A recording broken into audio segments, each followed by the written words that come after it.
California Edison customers could lose power because of the potential wildfire danger from Santa Ana winds. This is LA Fire Department Captain Tony Imbrunda. The LA County Fire Department is ramping up for this wind event with pre-positioning resources. In Northern California, several 100,000 PG&E customers are still without electricity because of a public safety power shutoff, and Governor Gavin Newsom is not happy about it. It's very consequential. And by the way, I'm outraged because it didn't need to happen.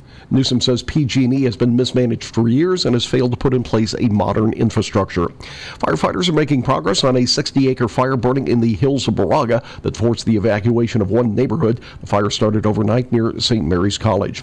And 2 planes landed safely at San Francisco International Airport last night after some mid-air problems. A United Airlines flight had engine trouble after a bird strike, and a Lufthansa flight returned after possible engine problems. Steve Clausen, California News. It's iPhone season at Sprint, Polly. Wow, that's exciting. Switch to Sprint and get the new iPhone 11 or iPhone 11 Pro with amazing all-new camera systems. And now you can get iPhone 11 for $0 per month when you trade in your iPhone 7 or newer in any condition. Seriously, any condition. And with Sprint's 100% total satisfaction guarantee, you can try out the network and see the savings for yourself. Happy iPhone season! Don't you just love that? What's not to love? I just love it!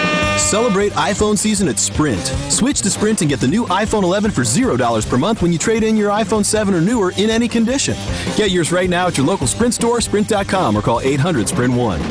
iPhone 11 64 gigabytes $0 a month, and iPhone 11 Pro 64 gigabyte $12.50 a month, both after $29.17 a month credit for 18 months with Sprint Flex lease applied within 2 bills. Requires new line of service. Cancel early. Remaining balance due. Coverage and offer not available everywhere. 30-day guarantee. Select exclusions apply. 30-day activation fee. Taxes and restrictions apply. California. NBC News Radio, I'm Brian Shook. Republicans in the House are planning to introduce legislation to impose sanctions on Turkey. The announcement comes after a similar measure was taken by Republican Lindsey Graham and Democrat Chris Van Hollen in the Senate. The sanctions are in response to Turkey's military assault in northern Syria. Nearly 30 Republicans are co-sponsoring the bill. Associates of Rudy Giuliani are being charged for trying to seek foreign influence and foreign political donations. Igor Fruman and Lev Parnas were arrested at Dulles International Airport in Virginia ahead of a one-way flight out of the country. U.S. Attorney Jeff Berman explained that the 2 men wanted to help in a U.S. election. Defendants broke the law to gain political influence while avoiding disclosure of who was actually making the donations and where the money was coming from. President Trump has said he does not know the 2 men. Speaking at the White House, Trump denied all knowledge of them and suggested they were clients of Giuliani. The Justice Department's Executive Office for Immigration Review is announcing its case completion numbers for fiscal year 2019. Officials say they completed more than 275,000 cases, the second highest in the office's history. It still has a pending caseload of nearly 1 million. Several lawmakers are asking the NBA to put its China activities on hold. China was angered after the general manager of the Houston Rockets tweeted support for anti-government protests in Hong Kong. A letter from lawmakers to NBA Commissioner Adam Silver accused Silver of not speaking out strongly in favor of freedom of speech. Those signing the letter include Texas Republican Senator Ted Cruz and New York Democratic Congresswoman Alexandria Ocasio-Cortez. Tom Roberts, NBC News Radio. A former Paralympic athlete is being charged during a climate protest at London Heathrow International Airport. Today, police arrested Paralympic bronze medalist James Brown for climbing on top of an airplane. You're listening to the latest from NBC News Radio. Are you ready for a new experience? To see life from another point of view? New hope, new expression, new joy. This is your radio hour. Welcome to Viewpoint with Father John. And welcome, friends. You are tuned to KCAA Radio, 1050 AM, 102.3 FM, 106.5 FM, or on the World Wide Web at kcaaradio.com. This is Viewpoint with Father John, and I am your host, Father John Reid. Just as a reminder, you can follow the show on both Instagram and Facebook. Just look up Viewpoint with Father John. All of God's children are endowed with extraordinary purpose and ability. I'm on a quest to help as many as possible in fully realizing their divinely inspired potential. Disposing a false narrative and embracing genuineness inspires clarity of purpose. My role is to help overcome self-imposed limitations in realizing one's spiritual potential. And folks, I want to tell you about a great place in Claremont called Claremont Pharmacy on the corner of Indian Hill Boulevard and Arrow Highway. There is Claremont Pharmacy, which is owned by Dr. Nikki Ho. If you want a place to go where they have good old-fashioned, helpful people who really care about the patient, this is a place you want to get all your pharmaceutical needs. I know that since I took all my stuff for my diabetes over there, Dr. Nikki Ho has taken care of all my needs, brought my A1C down to where I'm actually at good numbers, below 7 kids. That's where you want to be with type 2 diabetes. And so I really recommend her. Tell her Father John sent you. You'll be really glad that you went over there for your pharmaceutical needs. Also, for those of you in the area, please be careful. We have a lot of fires going on. There's one right now in Calamasa working its way towards Redlands. And just here at the studio, I could tell you, Frank and I are having trouble breathing because the smoke is getting thick over here, and I'm very serious about that. So if you are a fellow asthma sufferer, please stay indoors with the air conditioner on, because the air conditioner should have filters on it. And so take advantage of that. There's no sense in getting sicker than you have to because of all the smoke in the air. And several people have lost their mobile homes in Calamasa because it just wiped out a whole mobile home park. And our hearts go out to you. Please know that we do care about you on this program. So please be mindful of that. Be patient on the freeway because the freeways are tied up from all the fires. There's, I think, close to 142 fires is the last number I heard here in Southern California from these winds and other things going on. I know it took me almost 2 hours to get to the show tonight, and I was just coming from Claremont to Redlands. That's how bad it was, bumper to bumper the entire way. Tonight's a different show, but before I go into that, I just want to remind you this is a listener-supported show, so you're the ones who keep me on the air every week. So I ask you to go to viewpointwithfatherjohn.com, and Father is spelled out. For those of you watching on YouTube, the website is on your screen right now. Go to the support button, click on it, and give whatever you can. For those of you who have been giving to the program, I thank you very much. For those of you who have seen the beautiful shirts that we have both the t-shirt, the polo shirt, and we also have the coffee mug. Well, you can order those too. Just send me a note. There's a place to contact me through the website, and I'll get back in touch with you, and I'll tell you how to get a hold of these various items. Frank is sporting his beautiful Viewpoint with Father John shirt on tonight, and so he looks sharp as can be. In fact, he's coming back from the board and coming in front of the camera in just a second here, so you can see this is what these classy shirts look like. See, the guy should have been a model, and so thank you, Frank. We appreciate that. He probably just knocked me off air. I just So that's very good. Tonight we're doing a special program, which is instead of having a guest, the guest this evening is me. I want to talk to you a little bit about the spirituality of surrender. You might say, well, how is surrendering a spiritual practice? Well, surrendering is letting go. It's not necessarily quitting, but it's joining the winning team. And joining the winning team is, of course, whatever your concept of God is. But it's realizing that there's something that knows how to make this universe work and that we're going to cooperate with it. And I want to share with you a reading from a book that was written by both Elizabeth Kubler-Ross and David Kessler, who have done a lot of work in hospice, a lot of work with death and dying. But this one book called Life Lessons is a fabulous book. I highly recommend you get it, particularly if you've ever dealt with anyone who's had issues going into hospice. That's for people who are dying, intimately dying. Because there's some great thoughts in here. This isn't just about dying, it's about living. But I want to give you one of the readings. This part was written by David Kessler. And this comes out of the book. This is on page 187 through 189, basically. And it says, James, a spry man of 74 with Parkinson's disease, had been very active throughout life. He gave and gave and gave, but never learned to receive. When he became sick enough that others had to take care of him, he could no longer see any reason for living. His family explained to him that it was a joy for them to be able to provide loving care.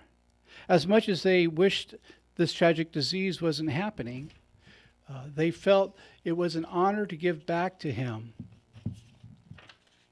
But he only seeing himself as a victim, seriously considered suicide as a way out. When we talked about his feelings, I said, no one can stop you from killing yourself if that is what you're going to do. But what seems to be bothering you most is the feeling that you've lost the ability to choose. Is there any way you can see that while you can kill yourself, you can also choose not to? You can choose to stay in this situation, and this can be a positive kind of surrender. Not positive in the sense that it's a great thing, but positive in that you are choosing surrender for a greater purpose. You are making a choice. You're not a victim. Knowing that James was a veteran, I asked what he had done in the war. I was a pilot, he said proudly. Armed with this knowledge, I continued, James, I understand you want to have control and don't want to surrender into this. But haven't there been flying situations where you've had to yield in your positive way? Yield in a positive way. He thought for a moment, then replied, yes, I had to submit to the control of the tower. I knew that the air traffic controllers had a much bigger picture of what's going on, so I gladly turned things over to them. Then can you believe that in this situation there may be a bigger picture in your life and in your loved ones' lives? Maybe these lessons just aren't for you. Maybe they're for everyone. Just like the traffic controller was concerned with every plane in the sky, not just yours. That seemed to make a little difference for him. He understood that surrender was a choice and that it did not mean giving up. There's an important difference between surrender and just plain quitting. To give up is to throw our hands up in the air and say, there's no hope, I'm dead, when diagnosed with terminal illness. To surrender is to choose the treatments that feel right and, if they don't work, to accept that our time here is limited. When we give up, we deny the life we have. When we surrender, we accept it just as it is. To be a victim of disease is to give up. But to see that we always have choices in every situation is surrender. To turn away from the situation is to give up. To turn into it is surrender. So I think that's a very important reading. It gives us an idea of what we're talking about tonight, about this being not so much a quitter, but it's somebody who realizes that there's something bigger going on than what we see with our eyes. That's a very important position to take in life because that handles all areas, not just health, finances, relationships, our spiritual relationship. All that is a matter of surrender, surrender, surrender. And I can remember a few years ago, I was going through a big surrender. I'd lost everything financially. I got taken advantage by someone I thought was a friend and left with 22 cents. I was a little bit bitter.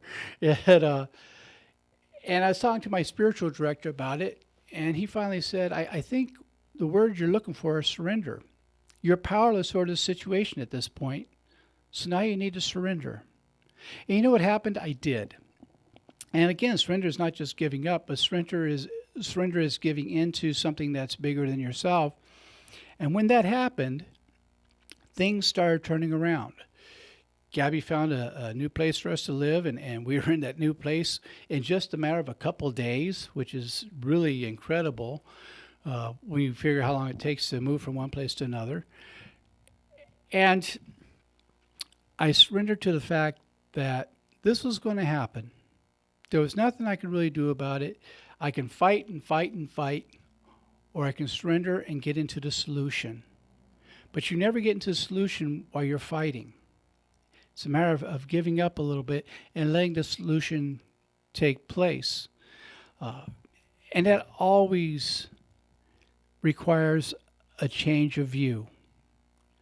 And to change our view, sometimes we have to be backed up against the wall with the heat turned up, And then finally we say, well, maybe there's another way to do this. Maybe this isn't my only option. But not everybody sees that. And some people do take the option that the only way out is through suicide. And for that, I deeply hurt for some of these people, and particularly the people they leave behind. But these aren't bad people trying to get good. They're wounded people trying to find some type of healing, even if it's not the way that a lot of us wouldn't do it. They're not doing it because they want to. They're doing it because they don't know there's another solution. And again, that's the difference between giving up and surrendering. And so in tonight's show, we're going to talk a lot about surrender. We're going to look at some different areas of it. We're going to talk about what that really means, but also hopefully make some connections for one another. The importance of letting other people know we need help. We live in a culture that sometimes that's really difficult. We're taught what we used to call in my generation the John Wayne mentality, which is act like nothing's wrong and just be rough and tough, show no emotion, and then wonder why we feel so alone. I want you to think about this for a little bit. In my generation, none of your business what generation that is. Yes, I'm old. Okay, but in that generation, our idea of a hero was some cowboy who lived out in the middle of the desert, just he and his horse, which you kind of got to wonder, what kind of weirdo just lives with their horse? You know, that's just kind of weird. And then when there's a problem in town, they call the guy. The guy gets on the horse, rides to town, goes into bars, says, all right, where's the trouble? And they point him out, it's that guy over there. And he goes and shoots the guy or whatever he's going to do, gets on his horse, and rides back in the desert. He's all by himself again. And we're given that's the idea of what a hero looks like. That's a real man. And when you think about it logically, it doesn't add up. Because a real man is so much more. A real man knows how to be tender. A real man knows how to say when they're wrong. A real man knows how to ask questions and knows how to say, I don't know. A real man is not afraid to surrender something bigger than themselves or work towards something that's bigger than themselves. So we really tonight want to concentrate on some ideas that go beyond some of the traditional views of what it is to be well adjusted here in America and or wherever you are in the world, because sometimes we get so caught up in image that we lose the very substance and what we're really about. So speaking of substance, we're coming to our first commercial break. You're listening to Viewpoint with Father John, and after the commercial, we'll be back to talk more about surrender.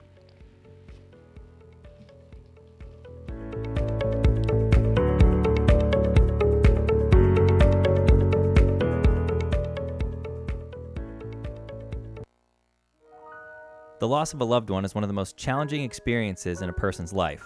It's hard to know where to turn to make your loved one's final arrangements. Jesse Ruiz at Personal Funeral Planning in Ontario will treat you and your loved one with the respect you deserve. Jesse served in the Marine Corps in Desert Storm and understands what it takes to provide loyal, personalized, and empathetic service to those who need it most. The families of Michael Jackson, Brittany Murphy, Ed McMahon, and many others have trusted Jesse to provide them with the highest level of service and support. To work with Jesse, call 909-762-4027, 909-762-4027, or visit their website, www.4pfp.org. www.4pfp as in personal funeral planning.org. Jesse Ruiz and Personal Funeral Planning, veteran-owned and operated, helping you plan a personal, lasting tribute for your loved one. www.4pfp.org. Trunk or treat? Trick or treat? No, it's not trick or treat, it's trunk or treat. Trunk or treat. And it's coming to the Tri-City Center October 27th. It starts at 3 p.m. You should be there. Hosted by your favorite radio station. That's right, this one. Classic cars and the lowest of riders. The trunk's filled with tasty kids. No, wait a second. That's tasty treats. And it's just for the kids. And better yet, it's free. With all kinds of music, fun, food, vendors, and scary stuff. It's our annual Trunk or Treat. That means once a year, Trunk or Treat at the Tri-City Center, where the 10 and the 210 collide. spookier there. Or, for more info or to be a vendor, call 909-793-1065. It's going to be off the chain.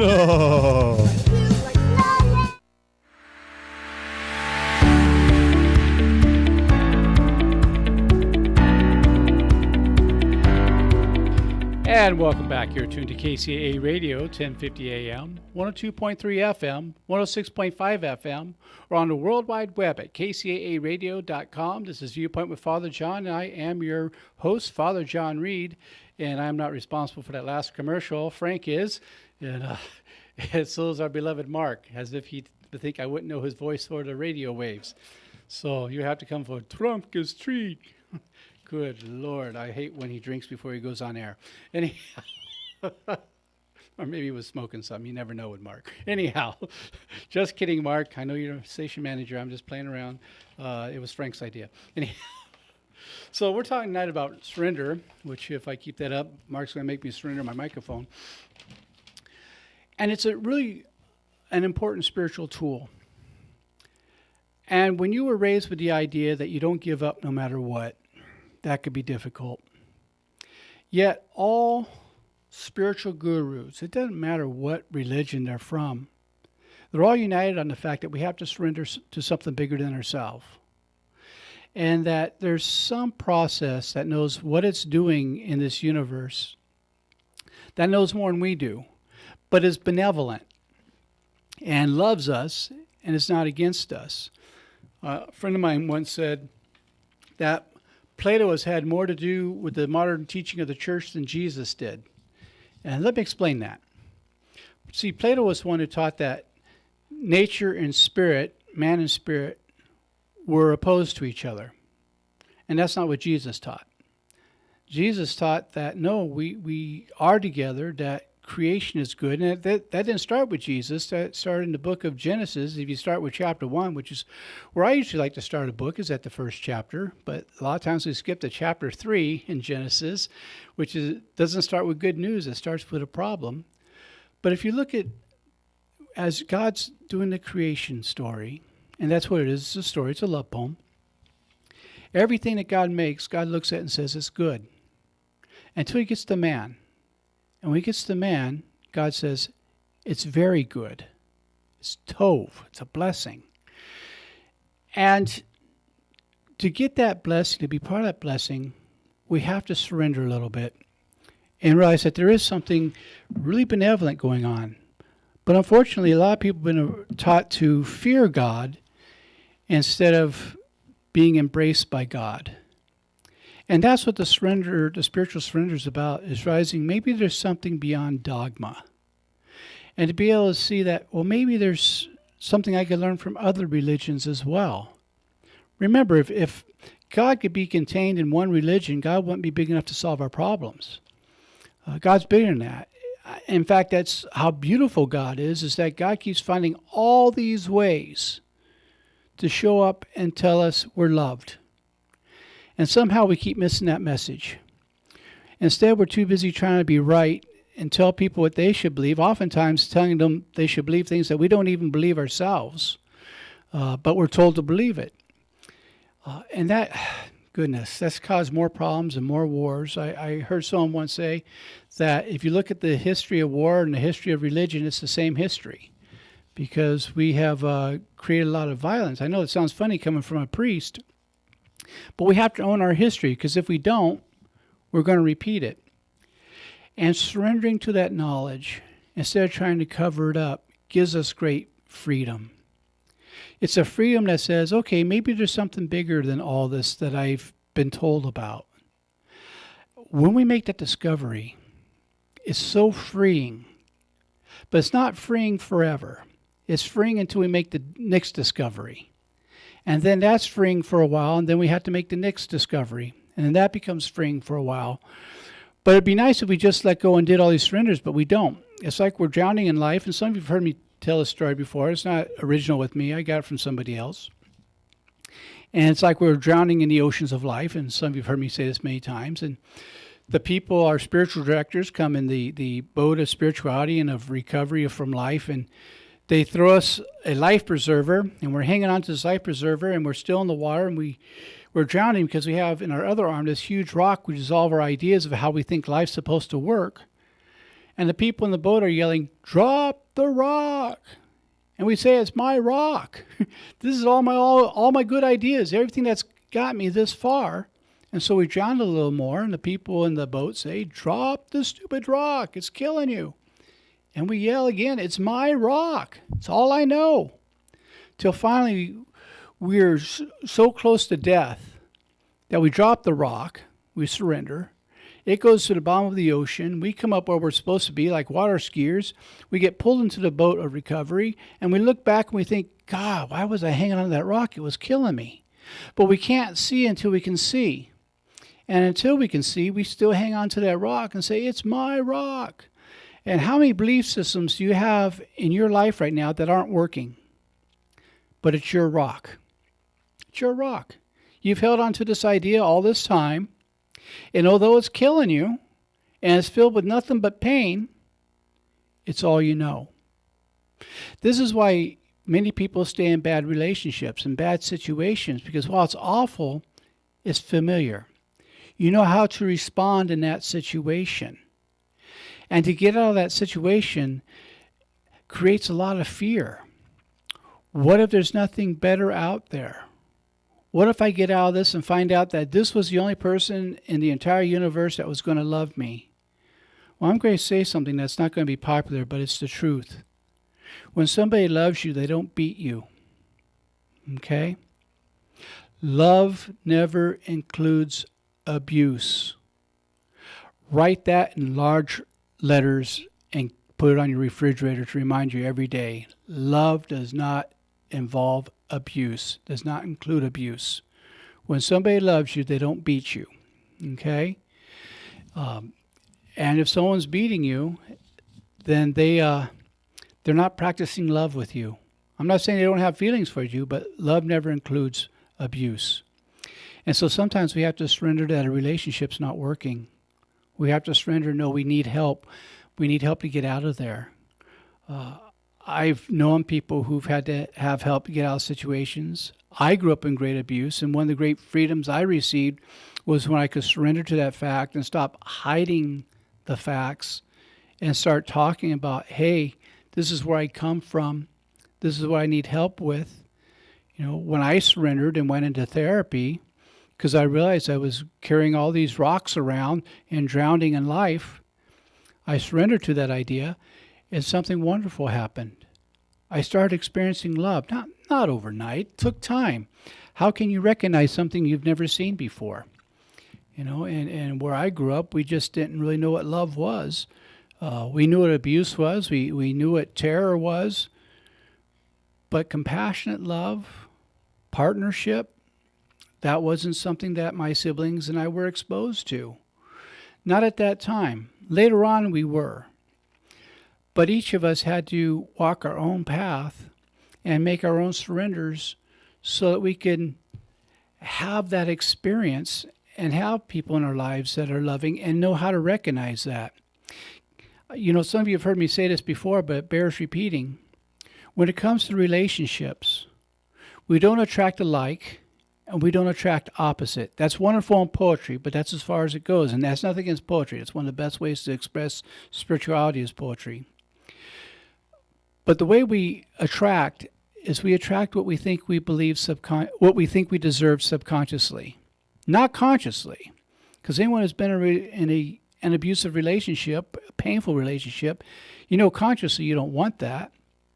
But subconsciously, it's all you really can recognize. And there's been tests put out by many different universities saying the psychic that, and I'm not talking about Sylvia Brown's psychic, I'm talking about our psyche, our faculties for saneness, soma, if you will, that we can be in the Coliseum in LA with 50,000 people. And our radar, our antenna will go up, and the other person who's on that wavelength, their antenna will go up, and in the midst of 50,000 people, we'll find each other. We'll connect, and we'll wind up probably dating. The problem is, two sickies don't make a wellie. And two dinglings don't make a bell.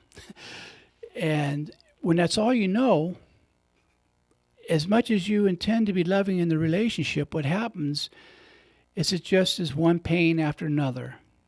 And what's considered a good night is a night that you're not arguing. That's not a good night. That's just a night you're not arguing. When you're in a healthy relationship, a good night could be just holding each other's hand and enjoying a movie together, enjoying a meal together, or not even doing anything, just being in silence with each other. But to get there, you have to first surrender that maybe you don't know what a good relationship looks like and ask for help. And in so doing, now God can reveal to you, this is what love really looks like. Because the other wasn't love. It was a cheap imitation of love. And so I really want to encourage you to take a look at where you are in life. I've had to do this. And to see, are these relationships based on love or on need? And quite often, those of us who come from abuse, we find relationships that are based on need, not love. A lot of us become rescuers. That's why you see so many people in ministry or in healthcare or air traffic controllers. That a lot of them come from really abusive homes, and we wind up in those jobs because of the fact we're really good at working in crisis situation, high stress, because we know how to deal in that. But you give us something that's calm, and we go nuts. We don't know what to do with that. You know, it's too quiet. A friend of mine was talking about how he spent so many years in downtown LA where every night there was shootings, there was the sirens going off, helicopters going over, and he was also a priest, and he went up to an area on a temporary assignment where it was really quiet, a really serene place. And he couldn't sleep because it was so quiet. And finally, a car went by and backfired, and he can go to sleep because it was a sound he recognized. It sounded like a gunshot. And you may think that that's a made-up story. It's not. I won't break the guy's anonymity, but he's a friend of mine. And when he shared that story, I thought that's really telling, because that was his understanding of normal, was having all this chaos going on. And with everything going on in politics right now, he must be sleeping like a baby because it's quite volatile right now. But I digress a little bit. So when we see where we are, we have to give that little surrender to something that's bigger than us. And we have to surrender to the idea that we can't do it alone. We have to do the work, but we don't have to do it alone. And it's because since the different surrenders I've gone through, God has put people in my life who could guide me to the next level. You know, it's been said that people will come into your lifetime for a reason, a season, or a lifetime. And I've had so many people come into my life for a reason and get me to the next bus stop, if you will, so I can get the next ride and grow on my spiritual journey. But each time there's a surrender before it, and the surrender is never pleasant, always something uncomfortable. But if I don't just quit, I surrender instead, something amazing happens. I'd like you to consider for a moment an oyster. And you know the process of making a pearl. An oyster receives a grain of sand inside the oyster. And it's an irritant. And the first implication, I would believe, would be, the first instinct would be to try to get rid of that grain of sand. It's uncomfortable. However, if the oyster doesn't just discard the grain of sand and allows nature to take its place, to do what it's going to do, what happens after a while? That grain of sand with the chemicals from the oyster becomes a priceless pearl. But when it first starts out, it doesn't feel like it's going to be a pearl. It's an irritant. It's aggravating. And so it is with the situations in our life. We get that grain of sand, and we think, well, you know what? I just don't like this. It's not comfortable. So we just want to get rid of it before seeing what it has to offer. But if we hang on to it for a little while and surrender to the process, surrender to what's taking place, and trust that something bigger is happening, that irritation of the grain of sand can turn into a priceless pearl. I know in my life that's been my experience. And so I've learned to not just walk away from situations because they become uncomfortable, but instead to see what's here for me to learn. What's here that's going to turn into gratitude? Because gratitude really is an important part of surrender. And I find that surrender always comes before gratitude. And then after I surrender, I get grateful for what takes place. And gratitude is a form of prosperity of its own. I want to read you something else from that book I was referring to earlier, Life Lessons. And this is a saying from Elizabeth Kubler-Ross.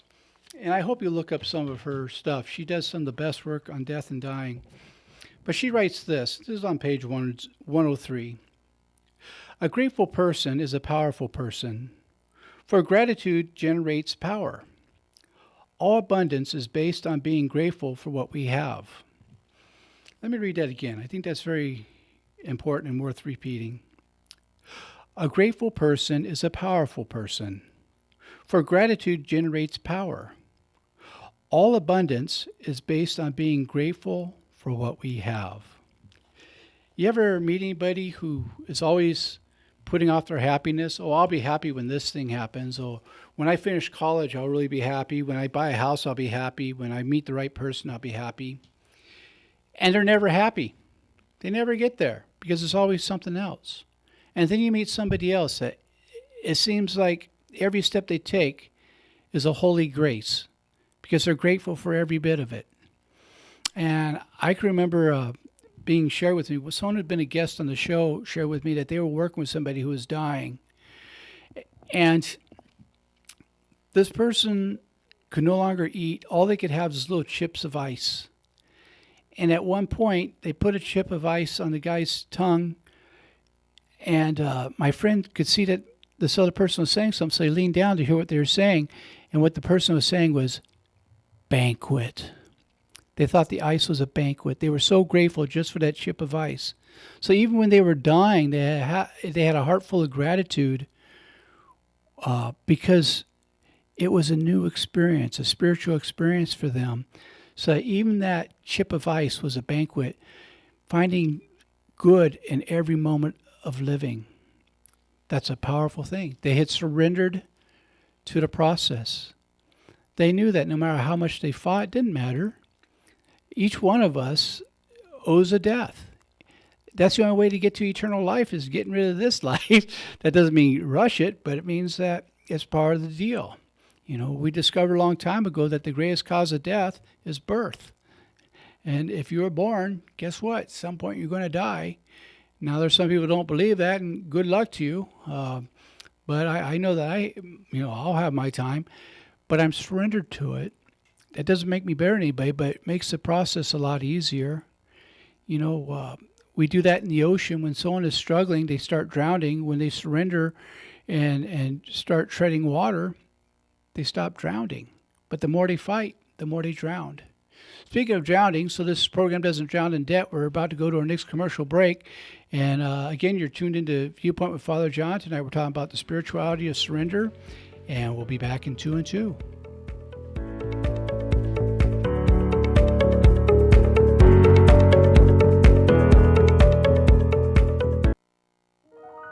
The loss of a loved one is one of the most challenging experiences in a person's life. It's hard to know where to turn to make your loved one's final arrangements. Jesse Ruiz at Personal Funeral Planning in Ontario will treat you and your loved one with the respect you deserve. Jesse served in the Marine Corps in Desert Storm and understands what it takes to provide loyal, personalized, and empathetic service to those who need it most. The families of Michael Jackson, Brittany Murphy, Ed McMahon, and many others have trusted Jesse to provide them with the highest level of service and support.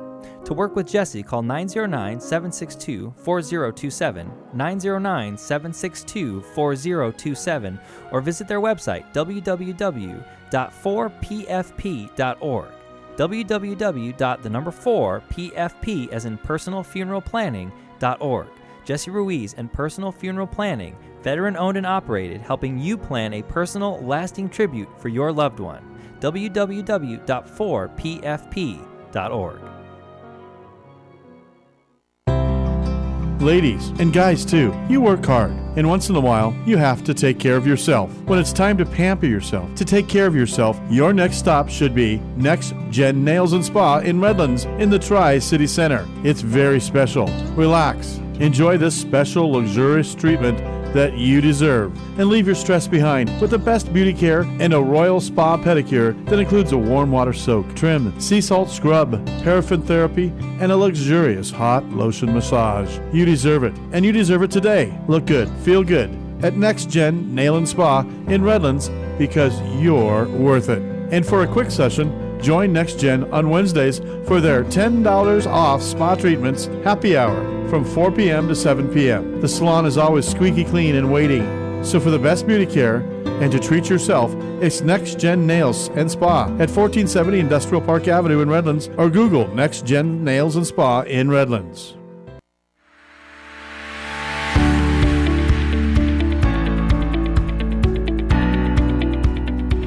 And welcome back. You're tuned to KCAA Radio, 1050 AM, 102.3 FM, 106.5 FM, or on the World Wide Web at KCAAradio.com. This is Viewpoint with Father John. I am your host, Father John Reid, doing the interesting reading of all this. And a reminder, you can follow us on both Facebook and Instagram. Go to Viewpoint with Father John. And I appreciate some of the notes some of you leave me, and some of the notes I get left are from Frank. Frank, how you doing tonight, man? You leave me more bad notes on Facebook or what? I just didn't like your profile picture, so I had to comment that I didn't like it, right? Yeah, I know, but you said that I was so ugly when I walked by the bathroom, the toilet flushed on its own. I just thought that was kind of harsh. You know, that's kind of mean. You know, he also said I was fat and I play hopscotch, Washington, Oregon, California. So that was kind of mean, man. I'm sensitive. So how's that new synthesizer going? It's going good. I have the new part coming tomorrow, so I'll be able to fix it tomorrow night after the wedding. And That's cool. That's cool.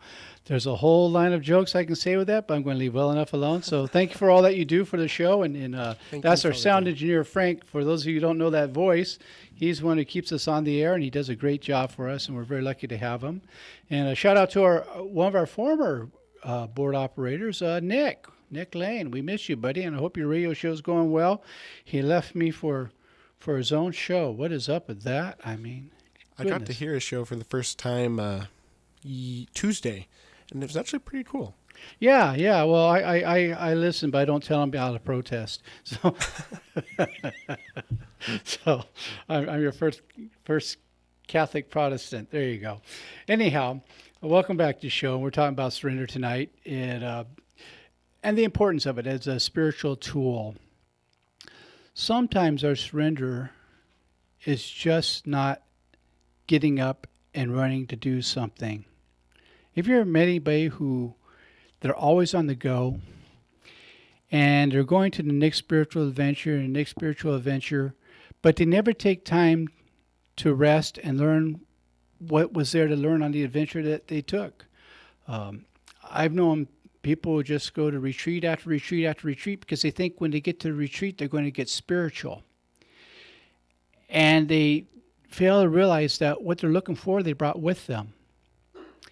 And, you know, when we reach that point where we realize that what we're looking for, we're looking with, that's where some of the spiritual connection takes place. But we have to surrender to the idea that we don't know everything, that there might be a way of looking at things that's different than what we've been told. I didn't realize that was a problem till some years back. And I thought everybody saw the same thing when they looked at the same object. And, you know, that may make sense. You may think, well, yeah, that just makes a lot of sense. We're looking at the same thing. We're all looking at the same thing, but we're not. We're seeing something different. And we're hearing different things. And I noticed that with a couple of groups I was involved with, and somebody would be sharing in the group, and I'd be hearing one thing, and I'd find it irritating, to be honest. And then someone else would talk about what they heard, and I would think, were we listening to the same person? Because you heard this good stuff, this other stuff, and where you heard all that, I don't know, because when I listened to this person, that's not what I heard. And that's why I realized we don't see the same thing, we don't hear the same thing, We look and hear from where we are, not from what's being said or being shown. And that was a really big surrender for me to realize, well, maybe there's more to it than what I'm seeing, or more to it than what I'm hearing. But we have to surrender the idea of having to know everything. You know, think about this for a moment. We send our children to school. Do we send them to school because they already know everything? Or do we send them to school to learn? Well, the same with life.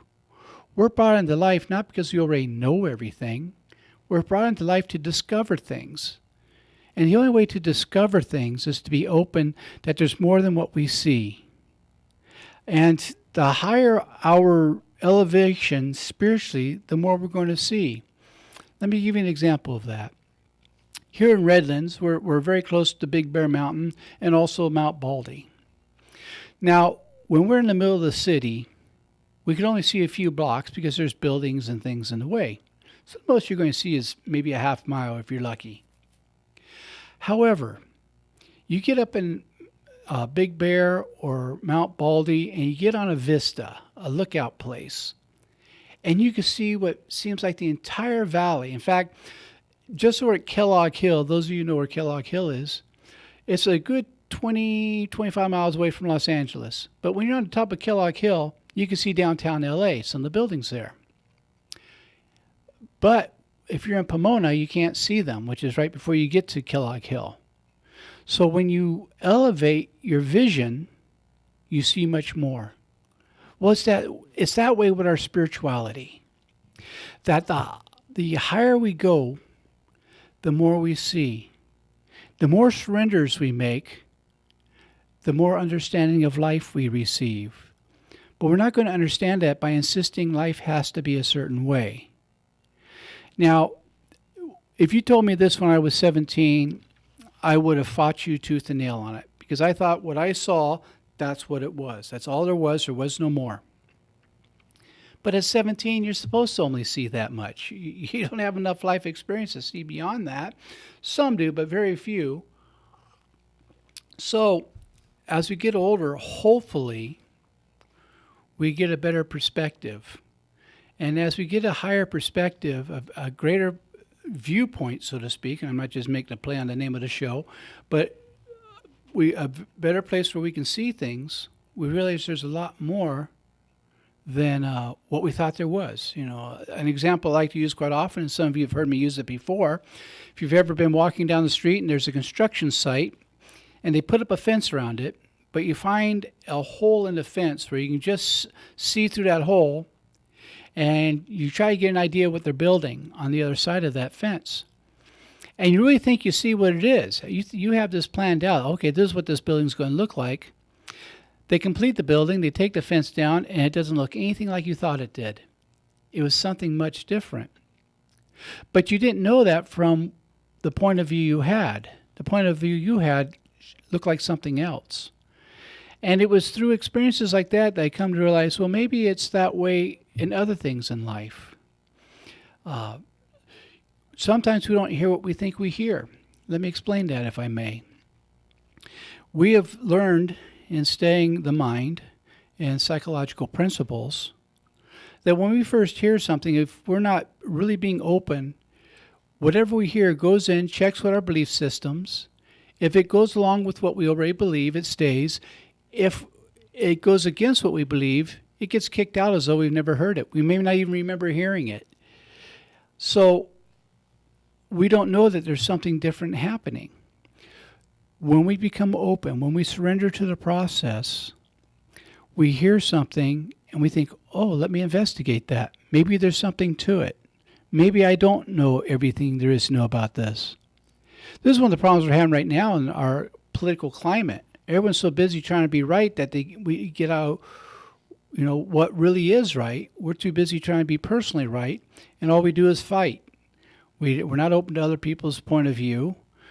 We have that problem with religion. We think my religion's the only true religion, and every religion says that. So I have learned what is true, what is really true one place is really true everywhere. Doesn't matter who said it. Doesn't matter if it was Buddhist, Hindu, Muslim, doesn't matter, Jewish or Christian. If it's true in all places. So we have to get that higher point of view. We have to surrender and go away from the idea that I have the only true way of believing. What I really have is a way of believing that works for me. My understanding of the Bible is what works for me. Now, some of you may get a little bit upset with that and say, well, there's only one way to interpret the Bible. That's not true.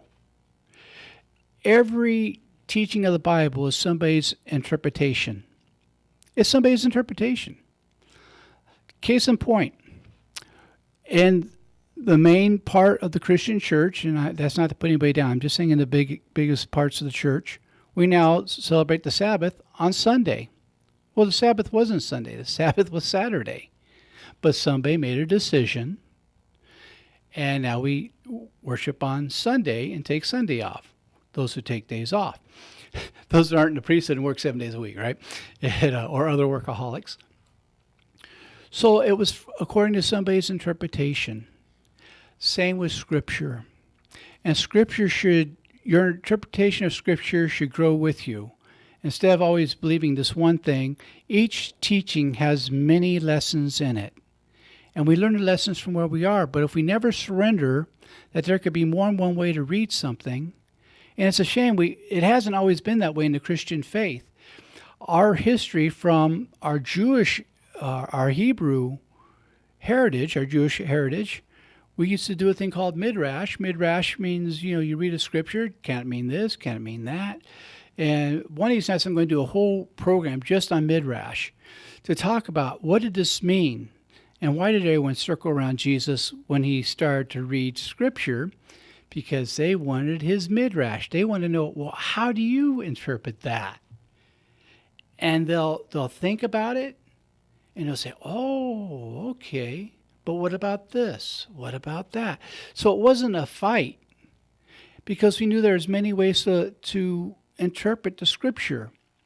But about 500 years ago, during the Reformation, and during the Age of Enlightenment, we decided, no, we're just going to have one way of seeing it, sola scriptura, scripture alone. And that doesn't work. It sounds nice, but it doesn't work. Because remember, for several years after the resurrection, none of this was written down. It was given an oral tradition. Some things were added, some things were taken away. And so to say there's just one way to look at it just isn't true. It sounds nice, but it isn't true. It doesn't hold true. And so we have to surrender even that.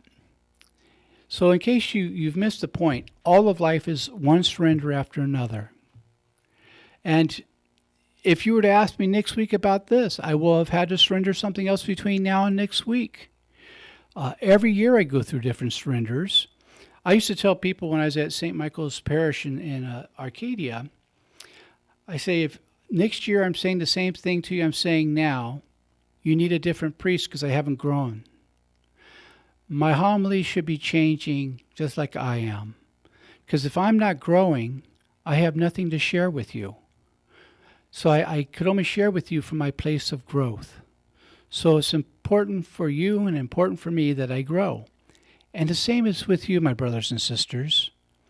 For us to really experience life to the fullest, we have to surrender, let ourselves grow, and be willing to say, yes, I used to believe this way, but I see something different now. It doesn't mean what you believed before wasn't true. It was true for that time. There's a difference between true for a time and ultimate truth, but none of us sees ultimate truth. Those who think they do are really kind of fooling themselves because life just doesn't work that way. We get glimpses of truth. We work with that for a while until we're ready to see bigger truth. And then we see bigger truth and then bigger truth. But to think that we see the whole thing is like me looking through that hole in the fence and thinking I see the whole building that's being built. And then I'm shocked when they take the fence down. It doesn't look anything like I thought it did. And same thing happens with our lives, with our faith, with our church life, if we have a church life. Or if you're on a spiritual journey, that doesn't include church.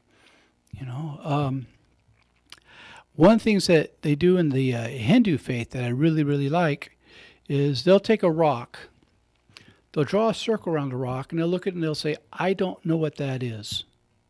Well, they know that intellectually that's a rock, but what they're saying is, I don't know what makes that rock up. What is the spiritual energy creating that rock?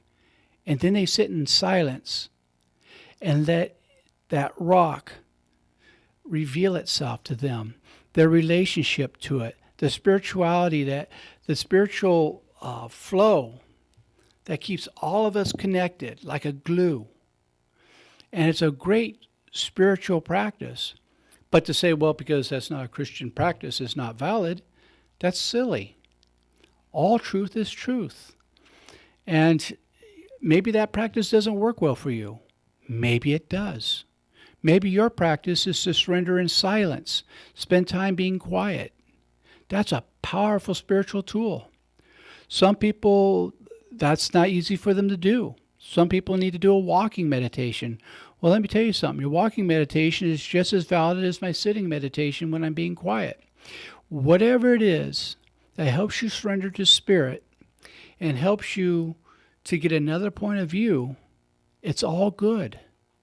And if it works for you, fantastic. You don't have to use my method because God is not found through method. God is not found through technique. God is found through surrender. And when we start surrendering and realizing we don't have to have all the answers right now, that's a real freedom.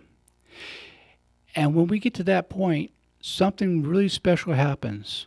We get a glimpse of God's love. And when we get a glimpse of that love, we realize that we were never judged. We were loved. That's what we do with our children. We may not like everything that they do, but we never stop loving them. Never stop loving them. And if those of us who make all these mistakes in life love our children that much, how much does God love us? God who's perfect. And so I'd just like for you to consider these thoughts tonight so that wherever you are on your spiritual journey, perhaps you can practice some surrender. Perhaps you can not have to have all the answers, but instead could enjoy being an expression of life and enjoy the discovery of life. Now, next week, I'm going to have my good friend Elizabeth Preston on the show again. She's been taking some courses in suicide prevention, and she's going to share some of what she's learned about that with us next week. So I hope you'll tune in next week for that. Again, I want to give my thanks to our engineer, Frank, who's doing a great job for us, and give a shout out to Gabby, who's taking some classes right now. That's why she's not here with me. I miss her dearly in the studio, but I'll see her when I get home.